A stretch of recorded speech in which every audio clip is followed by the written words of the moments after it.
Salve pessoal, beleza? A aulinha de hoje a gente vai começar a falar, sair um pouco de cinemática, né? E falar agora sobre dinâmica, né? Lembrando, pessoal, cinemática é aquela ciência que vai estudar como o movimento se dá sem se preocupar com as causas. Agora, em dinâmica, a gente vai falar um pouquinho sobre como o movimento se dá. Na verdade, por que o movimento se dá, né? Essa é a ideia. E a gente vai começar com a primeira lei de Newton. E eu vou enunciar a primeira lei de Newton para vocês ir pegando ela aos poucos. Mas eu vou falar um pouquinho sobre ela, né? E depois a gente vai voltando e sempre reforçando ela para a gente entender na sua totalidade, né? E ela diz o seguinte: todo objeto permanece no seu estado de repouso ou rapidez uniforme em uma linha reta, a menos que uma força resultante não nula seja exercida sobre ele, certo? Também é conhecido como lei da inércia. De maneira resumida, a gente vai ver o seguinte, que se a força resultante for zero, né, de maneira resumida, se a força resultante for zero nesse objeto, a velocidade é constante, né? E lembra, pessoal, velocidade é um vetor. E por ser um vetor, ele tem módulo, sentido e direção, certo? Se ele é constante, significa que o módulo, o sentido e a direção vão ser constantes. Isso significa necessariamente que ele vai andar numa linha reta, né? Porque se ele não muda o sentido nem a direção, é porque ele está andando numa linha reta. Então, essa primeira lei de Newton pode ser resumida, né, no seguinte caso: se a força resultante for igual a zero, a velocidade é constante, né? E você já pode até pensar o seguinte, pô, velocidade constante é quando a aceleração é igual a zero. Ou seja, a força resultante igual a zero, a aceleração igual a zero. De alguma maneira, essas duas coisas vão estar ligadas, né? A gente vai ver isso na segunda lei de Newton. Mas por enquanto, vamos falar sobre a primeira. Como eu disse, essa lei ela é conhecida também como a lei da inércia. E você pode me perguntar, professor, o que é inércia, né? Inércia vai ser o seguinte aqui para a gente da física, né? É a capacidade dos objetos de resistirem à mudança de movimento. Ou seja, é a capacidade do objeto, é a propriedade do objeto de resistir à mudança de velocidade, certo? Isso vai ficar mais nítido em exemplos. Por exemplo, aqui nesse primeiro exemplo aqui, ó, a gente tem uma mesa, tem uma toalha de mesa, né, em cima da mesa, e tem um prato e um copo aqui em cima, né. Você já deve ter visto alguns truques de mágica, né, algum experimento que o pessoal vem e retira essa toalha de mesa com rapidez, né, para tentar diminuir o máximo possível a interação entre a toalha e os copos e os pratos, né? E esse prato, depois de um tempo, depois que ele tira com rapidez essa toalha de mesa, eles continuam lá, certo? Eles não são arrastados junto com a toalha de mesa. E como é que essa experiência é feita, né? Como é que essa mágica é feita? Pelo princípio da inércia. O copo e o prato, eles vão querer continuar na mesma posição que eles, no mesmo movimento que eles estavam antes. O movimento que ele estava antes era repouso, né? Estavam em repouso. E aí o que acontece? Eles querem continuar em repouso, eles vão resistir à mudança de movimento. Então, se você puxar rapidamente a toalha e ter pouca interação com a toalha, né? Esse prato e esse copo ele vai continuar estando no mesmo lugar, porque eles vão resistir à mudança do movimento. Outra coisa que a gente pode pensar também sobre inércia, né? É pensando numa bola. Então aqui está a bola, né? Essa bola aqui, e ela é presa por uma corda no topo, né, dela, e embaixo tem uma linha que também é presa a ela, certo? E ela é presa em argolas, né? E aí você nessa parte aqui de baixo, né, nessa parte aqui de baixo, você segura esse sistema e puxa esse sistema para baixo. E aí você pode puxar com rapidez, né?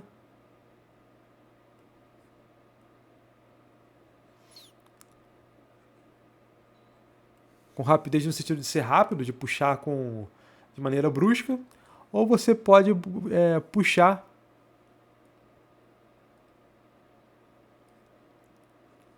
de maneira lenta, né?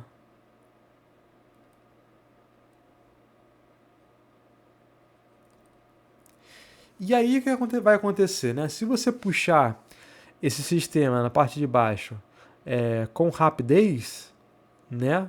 com uma velocidade muito grande, você vai perceber que o barbante de baixo vai se romper, certo? E se você puxar de maneira lenta, o que vai se romper, na verdade, vai ser o barbante de cima. E por que isso acontece, né? Porque se você puxar de maneira rápida, né, fazendo uma interação muito rápida com esse sistema, o sistema que tem uma bola ali presa, e essa bola tem massa, né, ela vai querer continuar no mesmo lugar. Então esse sistema de bola mais corda que está aqui em cima, esse sistema vai querer continuar no mesmo lugar. Ou seja, ele vai resistir à mudança de movimento. E aí, o barbante de baixo, que está sendo puxado, né, ele vai, né, por estar grudado com a mão, mas o restante do sistema ele vai querer permanecer no mesmo lugar. Então é por isso que o barbante de baixo, nesse caso, ele vai se romper. Mas se você começar a puxar lentamente, o que acontece é que a interação vai ser maior, né? Vai ter mais tempo puxando esse conjunto, né? O barbante de baixo ele não vai romper. E o que acontece? Você começa a tensionar aquela argola lá de cima até o ponto que ela não consegue mais se sustentar, né? Ela acaba rompendo, certo? E é por isso que a força que você puxa a argola, o sistema inteiro, ele fica maior, né, do que a capacidade da corda de conseguir fazer uma força contrária para conseguir sustentar aquele sistema, né? Então ele acaba sendo rompido, certo? Isso a primeira eu acho que ficou claro para vocês com esse conceito da primeira lei de Newton. A segunda, talvez não tenha, a segunda justificativa, né, puxar de maneira lenta, não tenha ficado tão claro, porque vocês vão entender melhor quando a gente falar um pouquinho sobre segunda lei de Newton e terceira lei de Newton. Depois a gente volta de novo nesse exemplo e tenta pensar um pouquinho mais sobre ele, tá? E tem os exemplos aqui de baixo, né? Vocês já devem ter pensado também que é muito mais fácil você tirar uma bicicleta do repouso, né, do que um carro. Porque, de maneira geral, essa capacidade de objetos resistirem à mudança de movimento, eles vão estar relacionados com a massa do objeto. Quanto maior for a massa do objeto, mais difícil vai ser em retirar esse objeto do estado de movimento que ele estava antes, né? Ou seja, mais difícil vai ser gerar uma mudança de velocidade. E vocês já viram, né, nas aulas passadas, que eu defini a aceleração sendo aquela quantidade física responsável em mudar a velocidade. Então, quanto maior for a massa do objeto, maior vai ser a dificuldade da gente gerar uma aceleração sobre ele, certo? Então é mais fácil gerar uma aceleração na bicicleta, né? E se eu for gerar a mesma aceleração no carro, eu vou ter que ter um esforço muito maior do que eu faço na bicicleta, né? Beleza? E aqui, pessoal, utilizando a primeira lei de Newton, a gente pode entender melhor aquele exemplo do avião, né? Qual que era a ideia do exemplo do avião, que a gente viu até no exercício da apostila?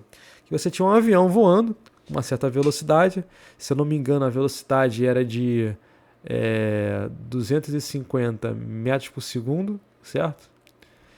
E aí uma caixa é solta, um objeto é solto desse avião, né? A gente até coloquei o sistema de eixo. E aí vocês disseram para mim que essa caixa, né, ela tem que ter, inicialmente, né, a velocidade do avião, né, porque ela está caminhando junto com o avião, né, no primeiro momento, e depois ela desprende do avião, certo? Então, inicialmente, ela tem que ter a mesma velocidade do avião.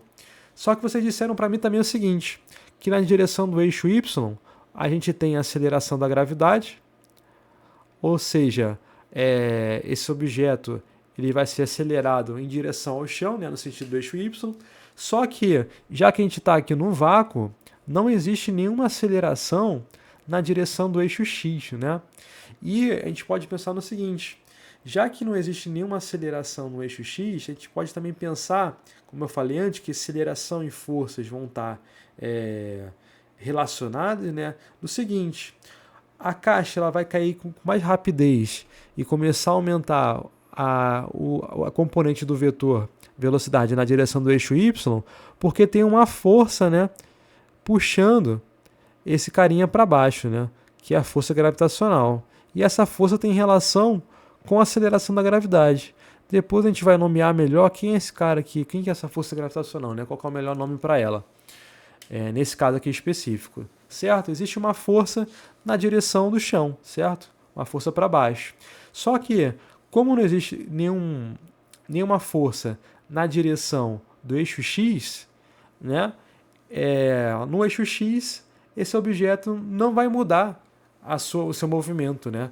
Porque se a força, segundo a primeira lei de Newton, se a força resultante for nula, o objeto continua com o movimento que ele estava antes, certo? Então, se ele estava se movimentando com 250 metros por segundo, na direção de X, ele vai continuar andando com 250 metros por segundo. Então, é por isso que nessa direção aqui, o movimento é retilíneo uniforme e na direção de Y, o movimento é retilíneo uniformemente variado, né? A gente tinha até discutido sobre isso, porque antes eu simplesmente mostrei uma imagem para vocês, né? E nessa imagem, no eixo X, a gente via que o objeto andava espaços iguais em tempos iguais, né? E no eixo Y isso não acontecia. Cada vez que eu pegasse instantes mais sucessivos, né, mais para frente, a gente via que em intervalos de tempos iguais ele andava espaçamentos cada vez maiores, né? E por isso que a gente viu que era movimento retilíneo uniformemente variado no eixo Y e movimento retilíneo uniforme no eixo X. Mas agora que vocês entendem a primeira lei de Newton e sabem que não tem nenhuma força na direção X, né? Nem aqui para a direita e nem para a esquerda, vocês podem inferir que, já que não há força nenhuma, não tem que ter mudança de movimento nenhuma no eixo X. Em contrapartida, no eixo Y, tem força, tem a força gravitacional puxando para baixo. E é por isso que há uma mudança de movimento, né? Ele vai andar cada vez mais rápido em direção ao eixo Y, tá? Isso é legal porque a gente consegue entender melhor esse caso aqui do avião, né? E outros casos, né? Você pode pensar em outros casos totalmente análogos a esse, vai funcionar da mesma coisa. Vamos seguir. Mas é importante também falar um pouquinho sobre forças resultantes, né? Ou força resultante. O que vai ser a força resultante, né? Imagina o seguinte, a gente tem 3 situações aqui, situação 1, 2 e 3, né? E em cada situação a gente tem forças sendo aplicadas. No caso 1, a gente tem uma força de 5 newtons sendo aplicada para a direita e uma força de 5 newtons sendo aplicada para a direita também, certo? E aí é muito natural a gente pensar o seguinte, que se tem 2 forças de 5 newtons sendo aplicadas para a direita, quer dizer que no total, né, pensando no total, a gente vai ter uma força total, né, de 10 newtons para a direita, né? Isso é intuitivo. E a gente vai chamar essa força de força resultante. Pessoal, aqui ó, já estou introduzindo para vocês uma coisa importante, né? Quando a gente falar de forças, a unidade que a gente utiliza para força é justamente o Newton, tá? O Newton, né? Escreve assim, tem essa nomenclatura de unidade, e tem esse N, né? Porque é do cientista Isaac Newton, né? Em homenagem a ele, tá? Então, essa vai ser a unidade de força, né? E vem acompanhando aqui o número do lado, certo? No caso 2, o que a gente tem? A gente tem uma força de 5 newtons para a direita e uma força de 5 newtons para a esquerda. Nesse caso, a gente tem forças que são opostas, né? Então, você imagina um cabo de guerra. Se tem um cara puxando 5 newtons para a direita e outro cara puxando 6 newtons para a esquerda, no final a gente não vai ter força nenhuma resultante, né? Então, a força resultante aqui ó, vai ser 0 newtons, certo? 0. Vamos para o caso 3. No caso 3, a gente tem o seguinte. A gente tem alguém puxando o bloco para a direita com 10 newtons, o outro cara puxando para o outro lado com 5 newtons, e é intuitivo pensar que a força resultante, a força total, né, ela vai ser justamente, nesse caso aqui, a subtração, né, de 10 por 5, e como 10 é maior que 5, o lado direito acaba ganhando, né? E é como se tivesse uma força total líquida de 5 newtons para a direita, né? Pessoal, aqui eu estou tratando de maneira totalmente intuitiva, tá? E confundindo conceitos de força total, resultante, líquida, como se fossem a mesma coisa. Mas, pessoal, aqui é só o primeiro passo, tá? O que eu vou querer de vocês, o que o Enem, a UERJ e os outros vestibulares vão querer de vocês, é uma nomenclatura um pouco mais sofisticada, vamos dizer assim, mas nada muito complicado. Que eu botei aqui do lado, ó. O que acontece? Primeira coisa, força é um vetor, galera. Força é uma coisa que tem que ser representada por uma seta, né? E que vai ter módulo, sentido e direção, tá? E a maneira mais convencional de representar essas setas é assim, né? Igual tá aqui, F1 com o símbolo de vetor em cima e uma seta representando ele, certo? Eu não vou colocar, igual aqui no quadro ao lado, o valor da força, né? Eu vou colocar a representação em cima dele, nomeando ele, chamar ele de F1, F2, força alguma coisa 1, força alguma coisa 2. O importante é nomear da maneira correta, tá? E aí, pessoal, quando eu falar do módulo dessa força, eu vou expressar ela sem a setinha em cima, tá vendo? Aqui eu representei que o módulo da força, ou seja, a intensidade da força, 1 é 10 newtons. A intensidade da força 2, o módulo da força 2, é 5 newtons. Lembra, pessoal? O módulo é sempre um valor positivo. Então é assim que eu vou representar um módulo e é assim que eu vou representar os vetores no meu problema. Lembrando que outra nomenclatura para representar um módulo de um vetor é colocar ele assim, tá? Então o módulo de F1 seria 10 newtons, né? É a mesma coisa, tá? E o módulo de F2 seria dessa forma. Existem as duas possibilidades de você representar módulos de um vetor, tá? Eu gosto da primeira porque a primeira você tem menos coisa, né? Menos fatores ali para colocar, né? É mais simples, né, a nomenclatura. Então, beleza, pessoal. Entendido isso, que forças são vetores, vai ser também importante, já que em velocidade a gente sempre colocava aqueles eixos, né, para saber na forma escalar se elas vão ser positivas ou negativas, aqui também vai ser interessante a gente colocar eixos, né? Justamente pelo mesmo motivo, certo? Para definir se um vetor está apontando para cima, na equação ele vai aparecer com sinal positivo ou negativo. Se um vetor está apontando para a esquerda, ele vai estar na equação apontando para a direita, vai ser negativo ou positivo, né? Então, vai ser interessante a gente colocar vetores, eixos, perdão, porque na hora de calcular equações vão aparecer sinais, né? E lembrando, pessoal, que a ideia de negativo e positivo não é igual à ideia numérica. Ser positivo ou ser negativo só indica o sentido, né? O sentido que você arbitrou. Né? Aqui no caso, por exemplo, eu arbitrei que para a direita é positivo e para cima também é positivo, ou seja, para a esquerda vai ser negativo e para baixo vai ser negativo, tá? É só para você arbitrar qual que é o sentido positivo e qual que é o sentido negativo, tá? Esse é o sinal de menos ou de mais que vão aparecer nas equações, tá? Mas lembrando, forças são vetores, tá? E uma vez feito isso, a gente pode perguntar qual que é a força resultante aqui, né? Qual que vai ser a força resultante?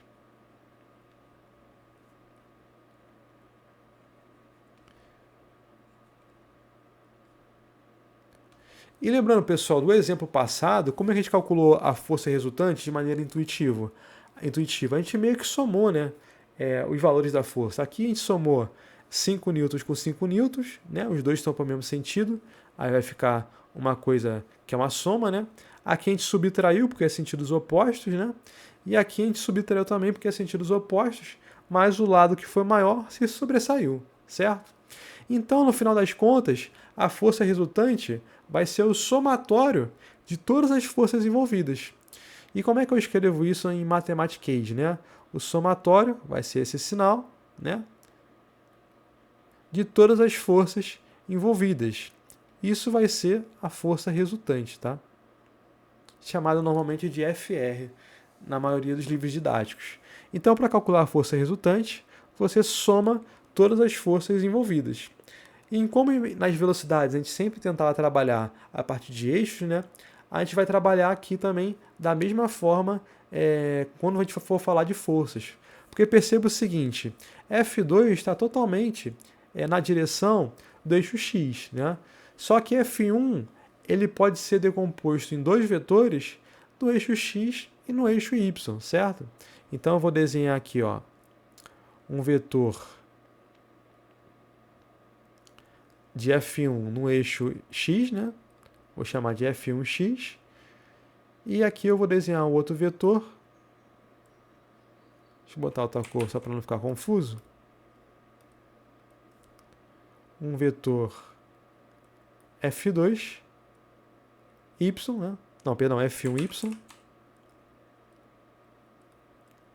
na direção do eixo Y. Então, repara que se eu somar F1x com F1y, eu tenho F1, certo? Então, a soma desses dois vetores volta a ser o F1. Então, eu posso pensar nessa soma separadamente, igual que a gente viu lá na velocidade. Lembra que na velocidade a gente analisava o movimento no eixo x e no eixo y? Aqui a gente pode analisar também as forças no eixo x e no eixo y, certo? Então, perceba que no eixo x, a força resultante em x, né? Vamos colocar assim, vai ser o módulo de F1, né? Na direção de x, certo? E repara que o módulo de F1 na direção de x, lembra, o módulo é sempre um valor positivo, ele está na direção positiva do eixo. Então isso aqui tem que ser um valor positivo mesmo.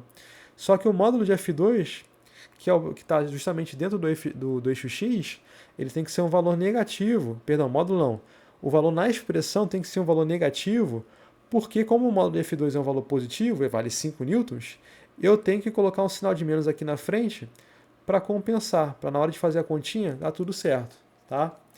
Então, na direção do eixo x, a força resultante vai ser essa conta, né? F1x menos F2, certo?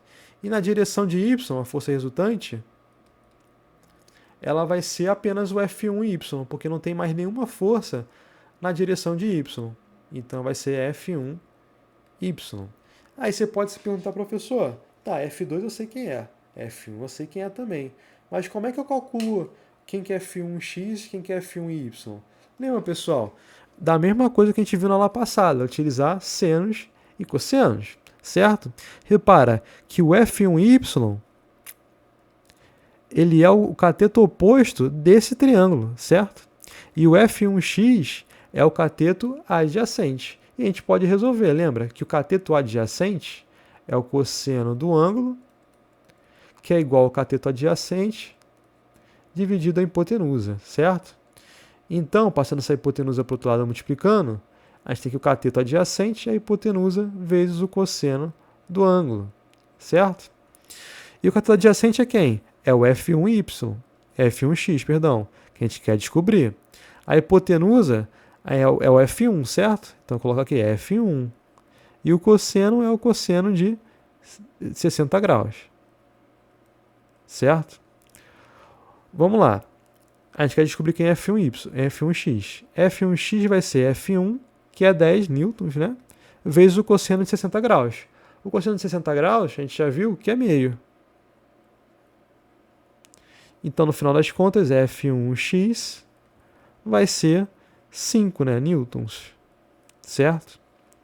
Agora, a mesma coisa, pelo mesmo raciocínio, se a gente fizer para F1y, a gente vai ter, vou fazer aqui embaixo, que o seno θ é cateto oposto dividido hipotenusa, e pelo mesmo motivo ali, né, a gente vai ter que o cateto oposto vai ser hipotenusa vezes o seno θ. Beleza? E aí eu substituo os valores. Daqui segue que o cateto já que o cateto oposto é F1y, eu substituo aqui, né? E a gente lembra que o cosseno que a hipotenusa é 10 e que o cosseno o seno de 60 é raiz de 3 sobre 2. Aí esse 10 pode dividir por esse 2, né? Vamos jogar para o outro lado. Vai ficar que F1y é igual a 10 vezes... 10 não, perdão, 5, né? Porque 10 dividido 2 é 5. 5 raiz de 3 newtons, né? Então, beleza. Vamos achar qual que é a força resultante. Na direção de x, FRX, a gente vai ter F1x, que é 5, e F2, que é 5 também. Então, você repara que a força resultante é 0 na direção de x. Ou seja, a minha força resultante vai ter só componente na direção de y. E na direção de y, a gente já sabe quem é, né? Porque FRY é apenas F1Y, né? A força resultante é apenas componente y de F1. Então, FR, deixa eu ver para o outro lado aqui. FRY, ele vai ser justamente o 10, o 5 vezes raiz de 3 newtons. Pessoal, agora vamos tentar ver geometricamente por que essa força tem que ser uma força que aponta apenas para cima, né? Porque isso que indica que a força resultante ela só tem componente y, que ela aponta justamente para cima, e essa componente ela é positiva. Então a força resultante total ela vai ser o 5 raiz de 3 newtons, né? E por que ela aponta apenas para cima, né? Porque vamos pensar no seguinte, aqui a gente tem a força F1, certo?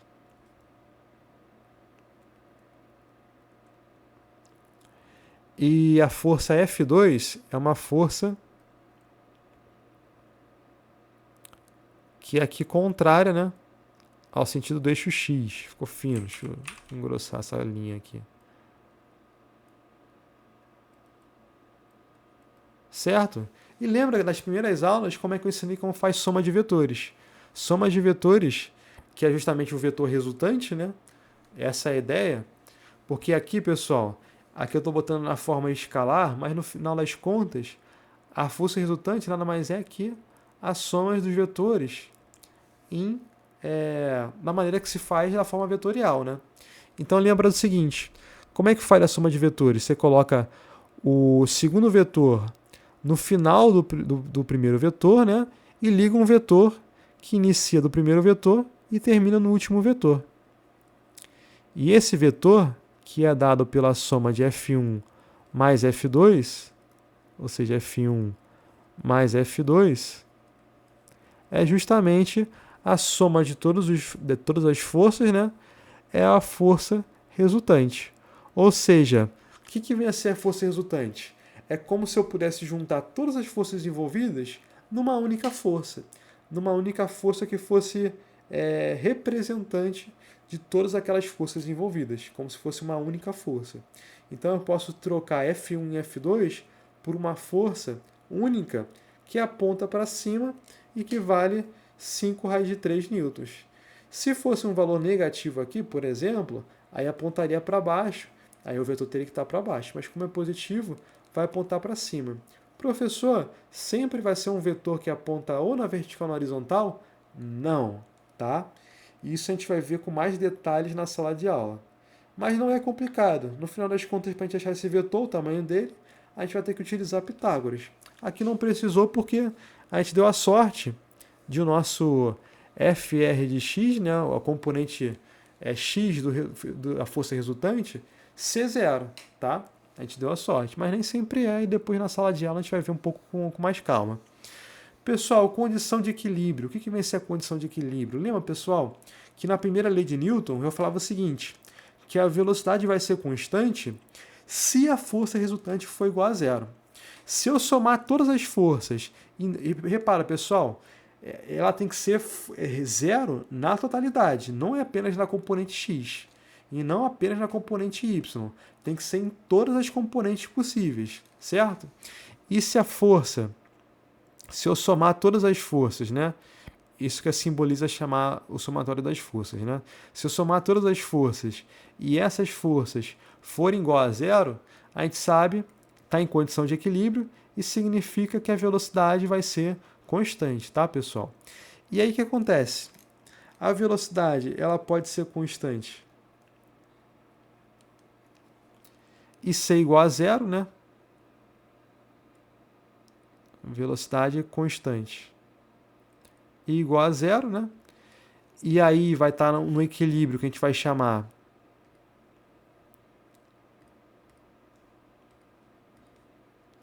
de equilíbrio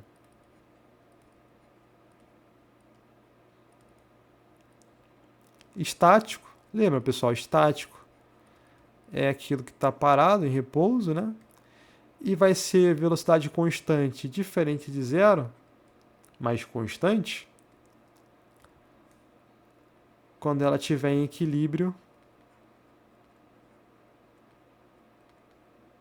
dinâmico. Lembra, pessoal? Dinâmico é aquilo que está em movimento, certo? Agora, só para a gente finalizar e fechar a aula, já se foi meia hora, a gente vai falar um pouquinho de o que a gente vai fazer nas próximas aulas, né? Nas próximas aulas, a gente vai falar um pouquinho de tipos de força, né? Das naturezas da força. Porque agora, pessoal, a partir desse momento, a gente vai estar preocupado com a natureza das coisas, principalmente com a natureza do movimento, como ele se dá. E a resposta é, ele se dá devido a forças, tá, pessoal? Essa é a resposta clara. Como essas forças vão se comportar é como vai se dar o movimento, certo? Então é isso, pessoal. A aula ficou um pouquinho longa, eu vou até encerrar por aqui. Tinha mais um conteúdozinho, mas eu vou preferir parar por aqui, porque senão vai ficar muito extenso. Um grande abraço e a gente se vê na próxima aula.